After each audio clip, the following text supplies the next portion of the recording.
공부가 어렵습니까? 쉽습니까? 솔직히 말씀해 보세요. 어렵죠. 사실 준비하는 저도 어려워요. 우리가 잘 모르는 내용들이 워낙 많이 있고 또 성경이 기록된 지가 너무 오래되었고 또 이 모든 기록을 뒷받침할 만한 역사적인 자료들이 많지 않기 때문에 있다고 할지라도 우리가 읽을 수 있는 내용들이 아니기 때문에 어려울 수밖에 없죠. 그러나 우리가 알 수 있는 데까지는 공부를 해야 됩니다. 우리가 알 수 있는 데까지는 배워야 돼요. 그래야 우리의 믿음이 바르게 세워지게 되고 또 성경을 통해서 분별력도 생기게 되겠죠. 그래서 성도는 꼭 성경 공부를 해야 된다. 아멘 하시기 바랍니다. 성도는 꼭 성경 공부를 해야 돼요. 그래야 하나님을 아는 지식이 더 깊어질 수 있겠죠. 자, 오늘은 흐름상 우리가 디모데 전서를 배웠고 디모데 후서를 배웠기 때문에 디도서를 할 차례인데 한 주 연기하고요. 특별한 것을 준비를 했습니다. 특간이라 생각하시고요. 이 바울 서신의 연대 순서라는 제목으로 말씀을 또 공부하도록 하겠습니다. 제가 본론에 들어가기 전에 먼저 여러분에게 참고적으로 말씀을 드리겠습니다. 바울 서신이 총 몇 권이죠? 어떤 사람은 13권이라고 어떤 사람은 14권이라 하죠. 자, 14권이라고 말하는 사람은 무엇을 포함해서 14권이라 한다 했습니까? 자, 히브리서를 포함해서 14권이라고 한다 했습니다. 오늘 저는 바울 서신의 연대 순서를 말하면서 요 히브리서는 뺐습니다. 아시겠죠? 그렇게 이해하시고 들으시면 되고요. 제가 이 바울 서신의 연대 순서를 조금 공부를 하면서 제일 어려웠던 게 뭐냐면 이 갈라디아서, 이 갈라디아서가 언제 기록되어졌느냐 이 부분을 제가 여러 자료들을 찾아보니까 조금 입장들이 다르더라고요.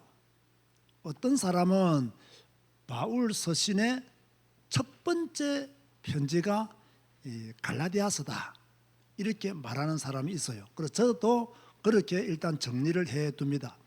또 어떤 사람은 아니다, 이 갈라디아서는 3차 전도 여행 때 기록한 서신서다, 그리스에서 기록했다 이렇게 주장하는 사람들도 있습니다.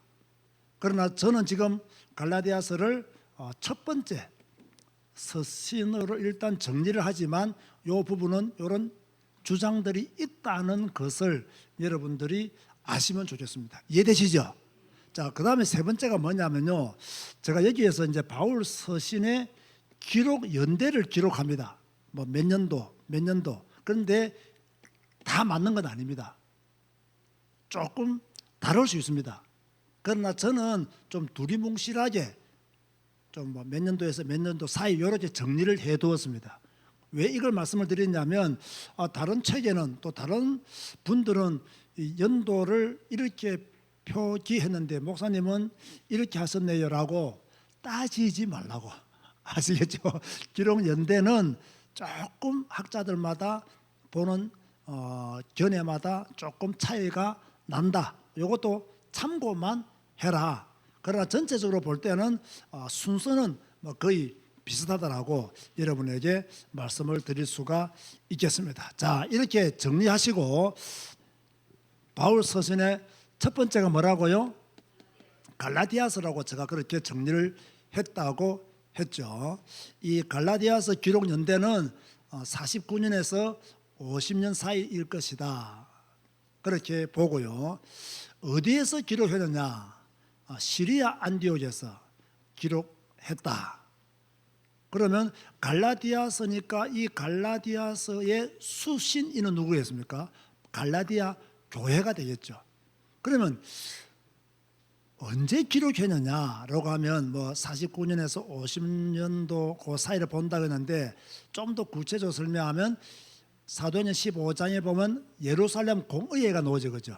예루살렘 회의가 놓여져. 그 예루살렘 회의가 끝나고 난 뒤에 바울이 시리아 안디옥으로 돌아가서 아마 이 갈라디아서를 기록했을 것이다. 그렇게 학자들이 보는 거죠. 자, 두 번째는요, 데살로니가 전서입니다. 2차 전도 여행 때 기록한 그런 서신서로 보죠. 기록 연대는 50년에서 51년 사이, 장소는 고린도에서 기록을 했고 데살로니가 교회에 보내는 편지가 바로 데살로니가 전서입니다. 자, 세 번째는 데살로니가 후서가 나오겠죠. 데살로니가 후서는 51년에서 한 52년 사이 역시 고린도에서 기록을 했고요. 데살로니가 교회에 보낸 편지다.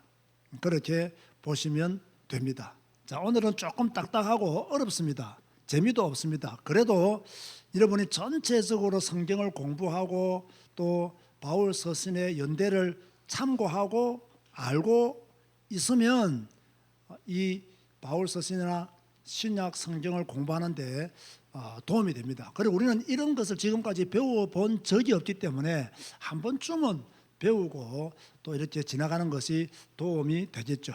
자, 네 번째로 우리가 고린도전서, 바울이 3차 전도 여행 때 한 55년 정도에 그렇게 기록했을 것이다. 장소는 에베소에서 기록한 것으로 나오고요. 고린도 교회에 보낸 편지다. 그렇게 말씀을 드릴 수 있겠습니다. 다섯 번째로는 역시 고린도 후서겠죠. 오늘 교재가 이미 카톡방에 또 우리 언택트 교회 커뮤니티에 올라가 있기 때문에 교재를 보시면서 이렇게 성경 공부를 하면 뭐 이렇게 필기하는데 그다지 바쁘지 않을 것이라고 생각이 듭니다. 꼭 참고하시기 바랍니다. 고린도후서는 한 55년 전에 기록했을 것이고 마게도냐 또는 빌립보에서 기록했을 것으로 추정을 합니다. 고린도 교회에 보낸 편지이고요. 고린도 전서를 기록하고 난 뒤에 한 몇 개월이 지난 뒤에 쓴 편지다. 그렇게 보시면 됩니다. 그 다음에 여섯 번째가 이제 우리가 잘 아는 로마서입니다. 로마서는 3차 전도 여행 중에 기록했다. 57년에서 58년 사이에 장소는 고린도에서 겨울을 지내면서 쓴 편지라고 보고요. 로마 교회에 쓴 바울 서신이 바로 로마서다. 그 다음에 이제 7번에서 10번이 뭐냐면 옥중 서신입니다. 자, 우리 옥중 서신하면 뭐가 포함되죠? 에베소서, 빌립보서, 골로새서, 빌레몬서. 그죠? 요 네 서신이 이제 로마에서 기록한. 그러면 로마에서 기록했다는 말은 여러분 혹시 아시죠? 바울이 처음에 로마에 도착해서 가택 연금을 몇 년간 다녔죠? 2년간 다녔죠. 그죠? 그 2년 사이에 기록했다. 뭐 대부분 한 60년도에서 61년도 사이. 또 빌레몬서는 조금 늦게 한 63년경. 이 세 가지는 한 60년에서 한 61년경. 이렇게 기록되어졌고 빌레몬서는 한 63년경에 기록되어졌을 것이다. 제가 앞에서 설명했던 것처럼 기록 연대가 꼭 맞는 것은 아닙니다. 대강 이렇게 추정해서 말씀을 드리니까 참고만 하시면 되겠습니다. 그 다음에 이제 11번에서 13번까지는 12번까지인가요? 13번까지는 70번, 11번, 12번이네요. 12번까지는 교재가 잘못됐네요. 12번까지는 로마 1차 석방 후에 기록한 서신서죠. 또 요걸요, 바울의 우리가 전도 여행할 때 1차, 2차, 3차로만 이렇게 배웠잖아요. 바울의 1차 석방 후에 전도 여행을 4차 전도 여행이라고 그렇게 정리를 하는 사람들도 많이 있습니다. 또 저는 이것이 틀린 것이라고 생각하지 않습니다. 로마 감옥에서 나오고 난 뒤에 뭡니까? 마게도냐와 스페인과 여러 지역을 다니면서 전도했기 때문에 뭐 4차 전도 여행이다 뭐 이렇게 보는 것도 틀린 것은 아닌 것 같습니다. 이때 쓴 편지가 우리가 지금까지 배웠던 디모데 전서, 그죠? 그 다음에 다음 주에 배우게 될 디도서가 바로 여기에 해당합니다. 63년에서 64년경의 디모데 전서, 또 마게도니아에서 기록했고 디모데에게 보낸 편지죠. 바울이 1차 석방 당한 뒤에 썼다. 디도서도 이 비슷한 시기에 썼다. 그런데 또 제가 또 조금 찾아보니까요, 요 디도서의 기록 연대에 대해서 많은 그 견해가 있더라고요. 어떤 분들은 2차 로마 감옥에 들어가서 썼다는 분들도 있고, 제가 지금 설명한 것처럼 1차 석방 후에 4차 전도 여행 때 쓴 편지가 디도서다, 이렇게 주장하는 분들도 있습니다. 저는 1차 석방 후에 4차 전도 여행 때 디도서를 썼다라고 정리를 했기 때문에 그렇게 여러분에게 말씀을 드리고요. 이제 마지막 13번째가 뭡니까? 디모데 후서죠. 그죠? 제가 지금까지 디모데 후서를 말하면서 바울의 마지막 서신서가 무엇이라고 했죠? 디모데 후서다. 번호가 조금 틀렸습니다. 참고하시기 바랍니다. 디모데 후서다. 이것은 어디에서 기록했다 했죠? 2차 로마 감옥 투옥 때 기록한 서신서가 디모데 후서요. 바울의 유언과 같은 내용들이 포함되어 있다. 그래서 디모데전서, 디도서, 디모데 후서를 합쳐서 무슨 서신이라 한다? 목회 서신이라고 한다. 디모데와 디도에게 목회에 관한 지침서들을 바울이 알려주었기 때문에 그렇게 목회 서신이라 그렇게 설명을 합니다. 자, 빠르게 정리했는데 이해가 되어졌습니까? 번호 조금 잘못한 것은 여러분이 수정하시면 되겠네요. 저도 이거 뭐 정리하는데 시간이 좀 많이 걸리더라고요. 또 연도수가 막 다르니까 막 머리가 아프더라고요. 그러나 요 연도수는 조금씩 다를 수 있다는 것을 다시 한 번 더 말씀을 드립니다. 자, 결론을 보면요, 제가 교재에다가 어떻게 적어놨느냐, 1차 전도 여행 때는 바울이 편지를 썼다 안 썼다? 안 썼다. 또 그리고 예루살렘 공의회 이후에 쓴 편지가 뭐다? 갈라디아서다. 이걸 어떤 학자들은 몇 차 전도 여행 때 쓴 것이라고 본다? 3차 전도 여행 때 쓴 것이라고 보기도 한다. 자, 그렇다면 2차 전도 여행 때 쓴 서신서가 뭐냐? 데살로니가 전서와 후서가 2차 전도 여행 때 쓴 서신서이고, 3차 전도 여행 때 쓴 서신서가 고린도 전서와 로마서다. 로마 1차 투옥 때 쓴 서신서는 옥중 서신이다. 로마 1차 석방 후 쓴 서신서는 디모데 전서와 디도서다. 로마 2차 투옥 때 쓴 서신서는 디모데 후서다. 자, 이렇게 여러분이 보시면 됩니다. 자, 그러면 바울의 순교는 몇 년도로 볼까요? AD 67년. 이것도 사실은 정확하지 않습니다. 그러나 제가 주로 67년도다, 또 어떤 사람은 64년도다 하면 그러면 이 전체가 다 바뀌어버리게 돼요. 그래서 67년 정도에 바울이 순교했다라는 것을 말씀드리고 싶고요. 바울의 나이가 이때는 66세다. 또 그렇게 말씀하시는 분들도 있는데 50대 후반이라고 말씀하시는 분들도, 이것도 약간 조금 차이가 있습니다. 참 이런 역사적인 자료들이 정확하게 남아 있으면 가르치는 저희들도 편하게 공부할 수 있는데, 조금 그 당시에는 이렇게 우리처럼 지금처럼 이렇게 기록할 수 있는 환경이 안 좋았기 때문에 조금 이런 차이점이 있다는 것만 중요하게 생각하시고요. 기록 연대가 조금 틀린다고 해서 이 바울 서신의 어떤 정확성이 떨어진다고 생각하면 안 됩니다. 왜냐하면 성경은 기본적으로 하나님의 감동으로 기록된 말씀이기 때문에 그런 것은 의심할 필요가 없다. 자, 이제 제가 마지막으로요, 곰곰이 한번 생각해 봤습니다. 오늘 이렇게만 여러분에게 가르치고 마친다는 것은 너무 재미가 없고 너무 딱딱하고 조금 너무 은혜롭지 못하다라는 생각이 듭니다. 특별히 지금 우리 많은 분들이 한 25명 정도가 지금 생방송으로 이렇게 성경 공부를 하고 계시는데 오늘 교재 없이 공부하시는 분들은 도대체 이거 무슨 말씀인지 이해하기도 조금 어려울 것 같은데 또 우리 언택도 교회 성도들의 수준이 이제 매우 높기 때문에 이 정도로 바울 서신의 연대 순서가 이렇게 정리되는구나 이 정도만 알아도요 사실은 우리가 계속 성경을 공부하는 데는 큰 도움을 얻을 수가 있겠죠. 저는 이 바울이 이 서신서들을 쓰실 때 그 마음을 한번 생각해 봤어요. 이거는 저의 생각입니다. 이 바울이 서신서를 쓸 때 왜 썼겠느냐 이게. 물론 각 서신서들마다 나름대로의 그 이유가 있었죠. 왜 갈라디아서를 썼느냐? 그 당시에 갈라디아 교회 안에서 다른 교훈을 가르치는 자들이 있었단 말이에요.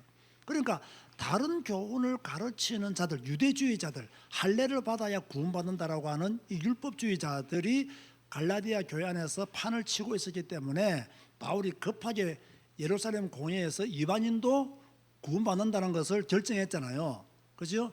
그러니까 급하게 이제 갈라디아 교인들에게 그 편지를 썼을 것이다. 각 서신서마다 그 지역에 맞는 그 교회에 맞는 답을 이 바울이 주었어요. 요즘처럼 우리처럼 이렇게 막 카도 탁탁 쓰고 하면 금방 가버리잖아요. 그런데 그 당시에는 굉장히 글쓰기가 어려웠을 때였는데 이런 편지를 써야 했던 바울, 이런 편지를 보내야 했던 바울, 저는 그 마음이 좀 이렇게 느껴지더라고요. 그러면 바울이 왜 이런 편지를, 많은 편지를 썼느냐 이 말이에요. 여러분 보세요. 솔직히 우리 수준에 글 몇 문장 쓰는 거 어려워요? 쉬워요? 저는 어려워요. 그죠? 저는 어렵더라고요. 누군가를 설득하기 위해서, 누군가의 바른 것을 전해주기 위해서 글을 쓴다는 것은 굉장히 어려운 거예요. 문장도 틀릴 수도 있고요, 글자도 틀릴 수도 있고요, 그죠? 앞뒤 잘 이해가 안 되는 것일 수도 있고요. 또 제가 바르게 썼다고 할지라도 읽는 분에 따라서 뭐 오해할 수도 있고, 뭐 틀릴 수도 있고 여러 가지 상황들이 있단 말이에요. 그런데 바울은 그 힘든 그 시절에 이렇게 편지를 썼어야만 했던 거예요. 그러면 왜 이렇게 바울이 편지를 썼느냐? 왜 이렇게 많은 그죠? 갈라디아 교회에, 데살로니가 교회에, 고린도 교회에, 그죠? 로마에 있는 이방인 교회에, 옥중에서도 왜 편지를 썼어야 됐으며 석방 후에도 왜 돌아다니면서 전도하고 편지를 썼어야 되느냐? 죽기 얼마 전에도 왜 디모데 후서를 남기고 편지를 썼어야 했느냐? 간단합니다. 성도들에게 바른 복음을 전하기 위해서. 바른 복음. 그죠? 이 복음에 대해서 바르지 못하면 틀린 복음을 가지게 되잖아요. 잘못된 복음을 가지게 되면 그분들이 어떻게 구원을 얻을 수 있겠어요? 말로는 복음 하지만은 그 복음이 성경에 기록된 예수 그리스도의 복음이 아니라면 어떻게 되겠냐 말이에요. 그러니까 바른 믿음, 바른 복음을 가지기를 원했던 거예요. 그래서 바울이 이 성도들이 잘못하면 잘못된 길로 가고 틀린 길로 가기 때문에 이 편지를 써서 바른 복음을 전하고 싶고 그들에게 바른 신앙을 가지도록, 바른 믿음을 가지도록 그 불타는 마음을 가지고 아마 편지를 썼을 것이다. 그렇다면 오늘 우리들에게도 이런 중심이 있어야 된다는 거예요. 내가 바른 복음을 가져야 되는구나. 성경이 말하는 예수 그리스도의 복음을 내가 소유해야 되는구나. 내가 성도로서 신앙인으로서 바른 신앙인이 되어야 되겠구나. 자, 이렇게 되어져야 성도들이 바른 삶을 살 수 있는 거예요. 성경적인 삶을 살 수 있는 거예요. 성경적인 믿음의 삶을, 올바른 복음을 알아야 성경적인 삶도 나오는 거예요. 올바른 복음을 모르면 틀린 삶을 산단 말이에요. 그래서 저는 이 바울이 이런 서신서를 쓰면서 아마 이런 중심이 있었지 않았겠는가, 이런 마음을 가졌을 것이라고 저 혼자 한번 생각해 보는 거예요. 오늘날 우리가 왜 성경을 가르치고 왜 성경을 읽어야 되고 왜 성경만 말해야 됩니까? 그래야 성도들이 바른 복음을 깨달을 거 아닙니까? 그죠? 성경만 가르쳐야 바른 신앙인이 되죠. 성경을 제대로 배우면 바른 삶을 살게 되죠.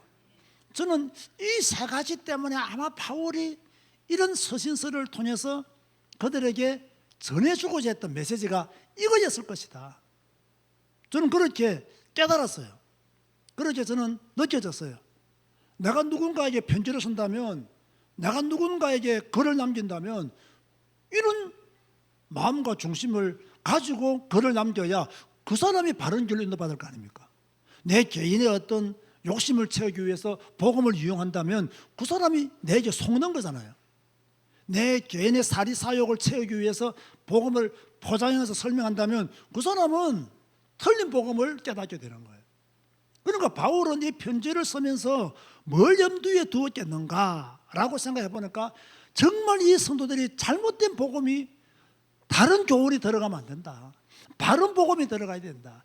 진짜 예수 그리스도의 생명의 복음이 그들에게 심어져야 된다. 그런데 환경적으로 볼 때 다른 교훈을 가르치는 거짓 교사들, 거짓 선지자들, 영지주의에 빠져있는 그런 사람들이 교회 안을 파고들어서 혼란케 했단 말이에요. 그래서 바울이 이렇게 편지를 쓸 수밖에 없었던 이유는 예수 그리스도의 생명의 복음을 그들에게 전하기 위해서 이런 편지를 쓸 수밖에 없었다.